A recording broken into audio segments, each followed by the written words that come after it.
Hi everyone! Welcome to book review. It's book review time.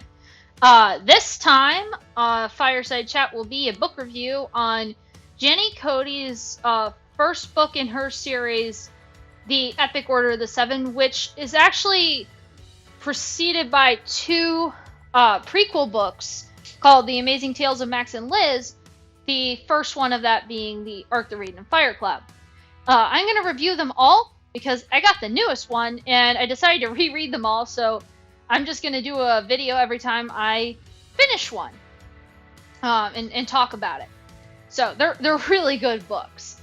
I decided to make this video flow better, so that way if you happen to read the book, there's a section that will be nice to listen to with my takes analyzing the book itself and why it's so good, and also a relatively spoiler-free section that's more of a review, so that way I could, give you some idea of what the book's about before you want to go out and buy it or something, if that's something you're interested in, if it's a book you're interested in. So I'll let you know before I jump into territory with spoilers, so that way I don't ruin anything for you.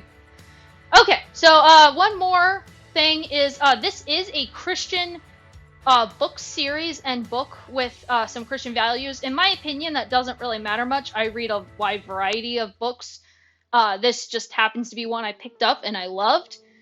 And I don't think it matters too much because there is so much good content in this that no matter what you believe, I think it's a great read, regardless. So just letting you know if that's something beforehand that you should think about. But, anyway, so let's jump in on a little rundown of what the book is about. So, roughly speaking, without any spoilers, too much, the book is about a little Scottish terrier dog named Max, and he lives in Scotland, and he runs on the by the lake, and he's helps all the animals there, and he's brave, and he does this thing, and one day he hears a message in the wind telling him to follow it, and he goes, well, okay. So he begins to follow it on a journey, and along the way he meets several other animal friends, one being a big fluffy orange cat named Albert, who loves to eat. The other being a little white West Highland Terrier named Kate, who's just so sweet and peppy and happy. And another character we get is Liz, of course, who's a little black French cat that is super smart and very graceful and thoughtful. And then they meet some other animals, and they go on a quest to find out where this voice is taking them. And along the way, there's shenanigans, and of course, once they reach their destination, there's shenanigans, and a plot, and a villain, and it's really good. I don't want to spoil any more than that, but the characters in this are just amazingly done, and the plot is so subtle and moves through it all, and there's not a dull moment in this book. It's really good. It's a really good book. So that's the end of my spoiler-free part of my book review. If you happen to have read the book, I am going to start analyzing it right now. Okay, so the Arc the Reed and the Firecloud is just fantastic. I think I read it the first time in like 3 days or something. And it's a pretty big book, I think. Yeah, like it's not gigantic, but there's bigger ones from Jenny Cody, but it's pretty big. But I read it really fast, and it's just so good. I love how Jenny Cody weaves characters and subtly moves plots and things along. It's just wonderful. Like, I love too how Max is this brave and determined character, but I love how she made his greatest flaw also the opposite of his greatest strength. Like, Max's really only weakness are the things he's scared of, which is so counter to the fact that he is the brave character. And it's so compelling because, like, I hate how some characters in some books or movies are like, they're the brave character. They're not afraid of anything as they jump off a cliff or something. And you're like, no, that's not realistic. Like, Max's weakness is the things he's scared of, but he's courageous in everything else except those things are hard for him. And he learns throughout the whole story to overcome it. Slowly but surely, I love how she did that, because that's such a clever a writing technique to make, like, every character needs a strength and a weakness. And it's one of those things where I think the hardest time, like, it's easy to be like, this character's smart and their only weakness is the fact that they're prideful or something. Like, that's easy to write, but hard to write well. One thing about Jenny Cody I like is that she went for it. She's like, this character's strength is they're brave, and their weakness is that they're scared. And I love that. It feels real, and it's just amazing watching him through the whole book, especially because there's a whole lot of water in this book. Having to overcome that fear of water and storms and wolves. Wolves actually isn't one of them. Which is funny too, which I also like, but I don't take it he's scared of wolves. It's more like he's just, like, frustrated with them. Because that's the other thing too, as he says right away, he's like, I'm scared of two things. And what's interesting is it opens up with a dream, and there's three things potentially in that dream that could be the things he's scared of. So actually along the way, it's kind of cool too, because you find out, like, you could argue along the way, you're like, okay, is he scared of swimming, water, storms, wolves? Like, what is he scared of? Like, it's actually kind of a little bit like, what are the two things? And along the way, you actually come to realize, like, no, it's actually swimming and storms. It's not actually wolves at all. He's just mad at them. And I thought that was also really clever because, like, it's really interesting because then you're actually like, well, which one is he not scared of? So it's also another thing to figure out, and I love it. It's kind of like being a detective, and, like, the character is honest and doesn't lie to the reader, but at the same time, there's also, you're learning about them going, well, wait a minute, But you learn it quick enough that it's not, like, frustrating or something to headcanon about. It's actually presented in the story, and I love how Max was done. He's a bit of a generic character if you think about it, but the way he's done isn't generic at all. It's like that brave character seems generic, but it's actually not in his case. It's really well done. And then Albert is just, he's just a wonderful character. I love him. He reminds me of my cat, actually. But he's just chunky little fluffy orange cat who loves to eat, and he's just so funny. I love him. He's just a source of lovely comedic quips. I just love it. And you need that character in a group. Like, she was really, really smart about putting this group together of main characters, because you really root for them, because they're just that classic group where all the characters have this different personality, but yet they work so good together, and they are just good, like, they're just best friends, and they work it out, and they work as a team, and I love it. And Albert's definitely like that comedic factor. I love it. He's just like, bananas! I love him. And then Kate, I think Kate, honestly, is probably, like, the most underexplored in the series as a whole character. But I think it's probably because there's not much to actually dive into. Like, she's happy and optimistic. She could have a bit of a temper at some things, but I really enjoy her. You need a character like her on that, like, on a team like this. Because, like, anytime you see a team of characters, there's usually that one that's just enthusiastic and optimistic and happy, and that's needed because you do need a character that brings hope, because if everyone was down or just constantly, like, had their head in the game, like, you wouldn't have someone that's lighter and happier. And In the same way that you need someone with that's funny. And then Liz. Liz is wonderful. Liz, I think for me was my is still my favorite character in the series, because I think I love how she was presented at first. Because Liz is a logical character, and that's not a bad thing at all. But she does have to learn when emotion and feeling and not being able to rely on your own senses or instincts does come in handy. It's thinking with your heart. That's an important factor too in a lot of things. And I think it was interesting seeing her growth in learning to use that part of her as well as her head. Like, she never becomes a stupid character by any means. She's super smart. But she also learns to go, okay, I can't just use my head here. I also have to use my heart, or my instincts, or some emotion.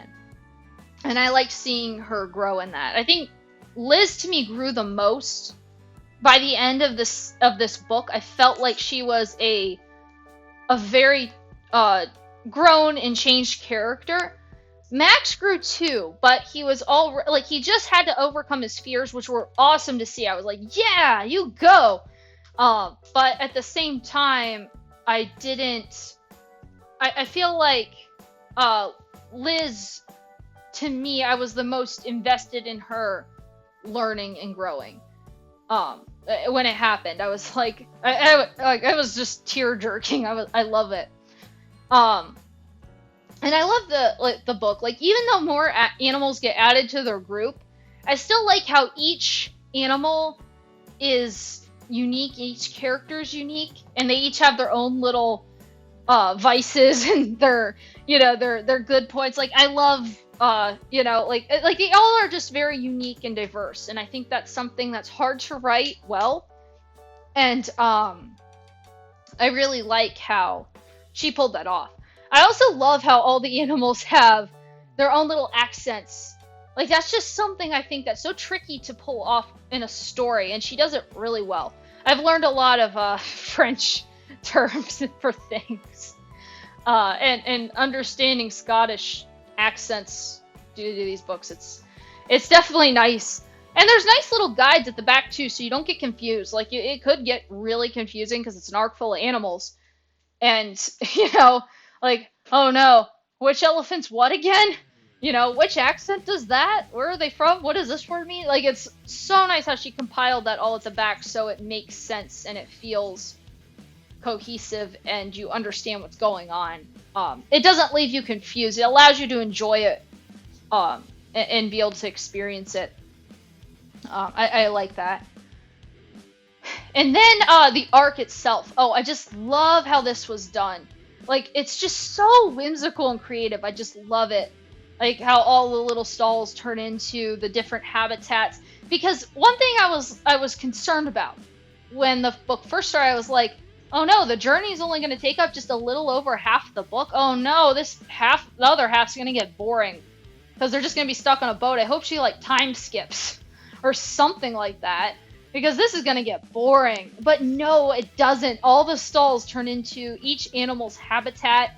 And it just gives the book so much more interest. Because you took all the animals out of their homes, but now you've put them back in them with all the other animals still there. So it's just wonderful seeing all the animals interact. Albert gets to try new foods. They find the animals' different talents. It's so good. I love how creative that was. Like, I would never have thought to do something like that ever. And it was so wonderful and so good, because then I'm actually interested in the boat now. And I loved that part almost, I love that part just as much as I like the journey. It was just so good. Because that part could have been so boring, but she just pulled it off right there with such an amazing idea. And it makes the story just so much more fun. Like, who knew the boat part where they're hiding in a boat could actually be one of the most fun parts. I loved that. The other part I love is the villain here. Like, oh, this is just so good. Like it's just so wonderful because the whole time they're traveling. Like I think it's sometime after they meet Liz, I think, because like I just read the book recently, but I believe it's like there's something that hides out in the seed sack Liz collects from her garden, and as they're traveling, you see it like something is in there hiding, and it's like a shadow, and then some bad things happen, like an avalanche, and when they're in the mountains, and things like that, and you're like, oh no, what is it? And then they go to the Ark, and I love too because you don't suspect Charlie or Charlatan, but Charlie as being the villain. Well, because for one thing, his name's Charlie, not Charlatan. Had his name been Charlatan, I would have been like, yep, that's the bad guy. But Charlie's such a nothing name, and of course, I was pretty sure there was like no such thing as a chameleon snake, but I was like willing to go along with it because up to that point, obviously there was a lot of whimsical and interesting and creative ideas, so I was just gonna go with it. Something obviously was tipped in my brain like, well, where's his mate? But not enough that I was willing to be like, oh yeah, he's the bad guy. At least not right away, of course. Sorry, those were my dogs. But yes, basically, though, I love that slowly you start to suspect Charlie, but at the same time, at least I feel like with me, I at some point it registered that yes, he's the bad guy, and then it makes it even more chilling when it hits you that he's the bad guy because he's so encouraging and persuasive. He's a manipulative villain, and if you know me by now, I love my manipulative villains. I love them very much, and I love how they mess with your mind like they're intellectual villains. I'm not a big fan of villains that are just brute force villains. Like they have their place. Don't get me wrong. I would be upset if no book or movie had one of those. But I love manipulative villains so much. Like every time one of those, I'm like, yes. That one. That one's my favorite because they are just so good. And Charlie's one of them. He's a well-written villain. He's like Max is on edge. He wants to obviously be the protector of their group. He's trying to overcome his fears. And all the while Charlie's like, well, do what you want to do, you know? And it's none of it seems malicious. But you just know deep down, you're just like, no, that's not what Max needs to do. Max doesn't need to do this, but Charlie's convincing him subtly. And I love, too, because it's like, it's such a interesting, too, because Liz is the intellectual character. And to see her come around to, logically, Charlie shouldn't be the villain. But then in her heart, she goes, no, it has to be Charlie. It makes sense, like, in my heart, I feel it. And it's like, then it flips on its head, like, she used emotion to figure out the intellectual villain, not her mind, because she can't. He's that manipulative. It's so well done. I think Charlie was a good villain. And then when, of course, he's got his own prideful streak, he's just telling all his plans to Max as he's about to bite him. And, of course, the ending, I was just like, no! The ending's good. It's a little bit like, oh, it's all fixed, but you understand why, and it sets up the rest of the story and provides the reason behind it, so I don't mind it, obviously. It makes sense for the story. If this was any other story, I'd be like, cop out, but for this story, it plays into the rest of the narrative, so I don't mind it. As the ending. But yeah, I think that about wraps up my thoughts. I would definitely consider doing more topics individually. Like I could see some of these characters ending up in character corners one day where I go more in depth specifically on like Max or Charlie or Liz or something. But for now, I think that was my nice, hopefully semi-complete summary and analysis of the plot. I hope you guys like this. I think Jenny Cody's books are definitely worth reading. They are wonderful. good books to read, and she's making new ones still. I just got the newest one. I haven't read it yet because I want to read through the series. And I should have the next book out as a review soon. To So that way you guys can listen to that as well if you're wanting to read along with me. But anyway, I hope you guys like this. Enjoy. Bye.